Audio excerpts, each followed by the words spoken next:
ایک عالم ربانی کہتے ہیں کہ ایک بار میں نے اپنی مجلس کے اختتام پہ یہ دعا کی کہ اے اللہ تبارک و تعالیٰ، آج ہماری مجلس میں جس کا دل سب سے زیادہ سخت ہو اور جس کی آنکھ کبھی تیرے لیے نہ روئی ہو، اور وہ آدمی جو تیری بارگاہ میں سب سے زیادہ گناہگار ہے، اسے بخش دیا جائے۔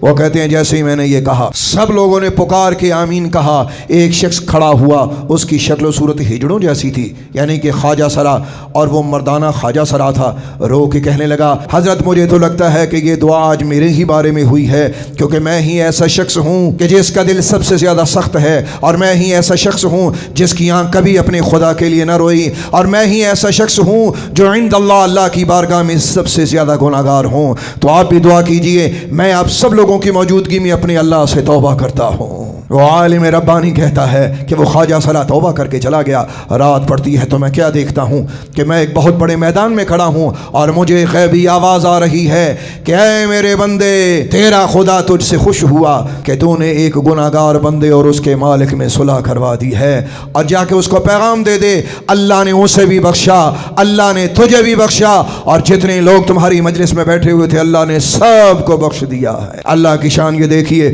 یہ عالم ربانی اسے ہجڑے کے دروازے پہ جاتا ہے، اور جیسے ہی اس کے دروازے پہ گیا، اس ہجڑے نے دروازہ کھولا، اور دروازہ کھلتے ہی جب اس کی نظر اس عالم ربانی پر پڑی تو پکار کے کہنے لگا، وہ پنجابی میں کیا مثال دیتے ہیں کہ کیڑی کار نارائن، کہ ایک گناہ گار سیاہ کار کے دروازے پہ اتنے پرہیزگار انسان آپ میرے دروازے پہ کیوں آ گئے؟ وہ اللہ والا رو کے کہنے لگا کہ اب تو گناہ گار نہیں ہے، تیری توبہ اللہ نے قبول کر لی ہے۔ یہ سننا تھا، ہجڑا چیخ کے زمین پہ گرا اور تڑپنے لگا، یہاں تک کہ وہ بے ہوش ہو گیا۔ اس کے منہ پہ پانی کے چھینٹے مارے گئے۔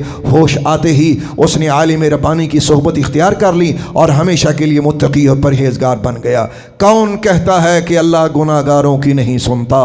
کون کہتا ہے کہ اللہ وحدہ لا شریک گناہ گار بندے پہ اپنی خاص رحمت نہیں فرماتا؟ تو توبہ کر، دیکھ تیری توبہ اللہ کس طرح قبول فرماتا ہے۔ بلکہ ایک حدیث پاک ہے جس کا مفہوم یہ ہے کہ اللہ تبارک و تعالیٰ کی بارگاہ اقدس میں جب کوئی گناہ گار روتا ہے، ایک طرف رونے والا گناہ گار ہو اور دوسری طرف تسبیح و تحلیل کرنے والے پرہیزگار ہوں، اللہ کو گناہ گار کے رونے کی آواز نیکوکاروں کی تسبیح و تحلیل سے زیادہ پسندیدہ ہوتی ہے۔ اللہ اکبر۔ تو میرے بھائیوں، کسی کو بھی کمتر سمجھ کے اسے اپنی طرف سے دھتکارا نہ کریں، اور ہمارے معاشرے میں اکثر ان لوگوں کو نظر انداز کیا جاتا ہے، لیکن یاد رکھیے اگر اللہ بخشنے پہ آئے تو وہ کسی کو بخش سکتا ہے، اور پکڑنے پہ آئے تو وہ کسی کو پکڑ سکتا ہے۔ ایک اللہ کے ولی کو بعد از وصال کسی شخص نے خواب میں دیکھا۔ اس نے کہا، حضرت آپ کے ساتھ کیا معاملہ ہوا؟